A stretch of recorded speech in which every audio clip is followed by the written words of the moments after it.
भारी बहुमत से जीत हासिल करे कर बाद विधायक सुकरा मुंडा पूरा एक्शन मोड में नजर अवताएं।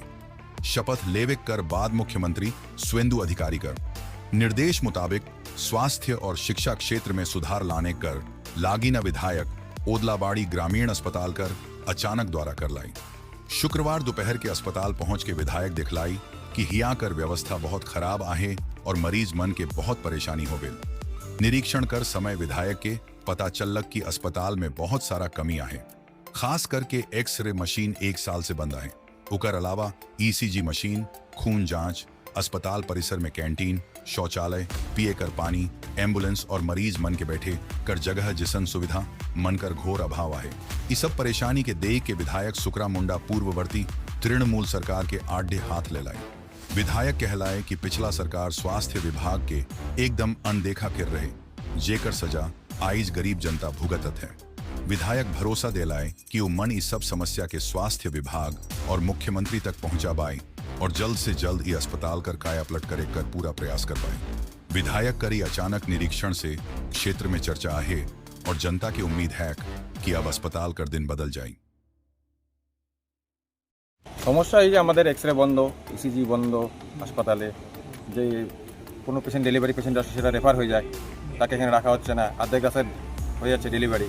ওখানে মালবাজার নিয়ে যাওয়ার পরে ডাক্তার সিস্টাররা আমাদেরকে বলছে কেন ওদলাবাড়িতে কেন হচ্ছে না, কী সমস্যা ওদলাবাড়িতে? তো এক্সরে মেশিন ঠিক আছে, এক্সরে মেশিন আছে কিন্তু এক্সরে মেশিন এক্সরে হয় না। কতদিন 1 বছর হয়ে গেল, লোক ঘুরে যাচ্ছে। হ্যাঁ লোক ঘুরে যাচ্ছে। এখানে ক্যান্টিনের কি সুবিধা? ক্যান্টিনের বলতে সেলফ হেল্প গ্রুপের ক্যান্টিন ছিল এখানে, সেটা বন্ধ হয়ে গেছে আজকে। কতদিন? 2 বছর যাবত। এখন খাওয়া দাওয়া কোথা থেকে আসে? যে মিটিং টিটিং যদি হয়, যেগুলো খাওয়া দাওয়া আগে সেলফ হেল্প গ্রুপ থেকে হতো, সেটা এখন বাইরে হোটেল থেকে আছে। দুটো টেকনিশিয়ান নাই বলতেছেন, কিন্তু এই এতদিন হয়ে গেছে টেকনিশিয়ান নাই, এটা আমাদের দুঃখের ব্যাপার। সামনে সময় থেকে এই টেকনিশিয়ান যদি আমরা পাই তাই চেষ্টা করা যাবে गवर्नमेंट पक्ष থেকে। ये समस्या तो हाँ, ये सरकार का ही देन है, विगत जो विदेशी सरकार है टीएमसी सरकार का ही देन है ये अवस्था में लाने का। इतना बड़ा बिल्डिंग है, इसके बावजूद यहाँ पे जो चीज़ होनी चाहिए थी वो नहीं है। बहुत सारा एक्सरे मशीन नॉन फंक्शनिंग में है, आपका ईसीजी फंक्शनिंग नहीं कर रहा है। इसका संपूर्ण दाय विगत सरकार है और उनके साथ में काम करने वाले, उनके माने हाँ में हाँ मिलाने वाले कर्मचारी जितने हैं उनका भी हिसाब किताब होगा।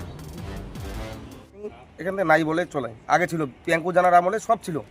ব্লাড না, ব্লাড তো ওরকমই না নেওয়ার মতনই। তবে ইসিজি মেশিন তো ভেতরে দেখলাম একটা আছে, কিন্তু সেটা হচ্ছে টেকনিশিয়ান নেই, সেটা টেকনিশিয়ান নাই, বন্ধ বন্ধ আছে দীর্ঘ 1-2 বছর হলো সেটা বন্ধ। আর কি কি সমস্যা রয়েছে? ক্যান্টিন থেকে? ক্যান্টিন তো নাই, এখানে বাইরে থেকে খাবার আসে। হাসপাতালে অনেক ঘাটতি আছে, একটু মেন পাওয়ারের ঘাটতি আছে, ডাক্তারবাবুর নার্সিং স্টাফ সাফিসিয়েন্ট আছে, কিন্তু যেভাবে হাসপাতালের অবস্থাটা আছে যেটা আমি দেখলাম তার থেকে ভালো হওয়ার উচিত। আর আগামী দিন আমি ডক্টর স্যারকেও বললাম যে আগামী দিন এটা একটু আপডেট থাকুক, কয়েকটা ডিপার্টমেন্ট নন অপারেশনে আছে সেটাকে অপারেশনের লেভেলে আনার চেষ্টা হবে। যদি কোনো রিকুইজিশন থাকে ডিএমএস সাহেব এখান থেকে রিকুইজিশন পাঠাবে, আমরা কথা বলব। যেহেতু আমাদের এখানকার ওদলাবাড়িবাসীরা ভালোভাবে পরিষেবা হাসপাতালে পায়, সেটা আমাদের চেষ্টা থাকবে।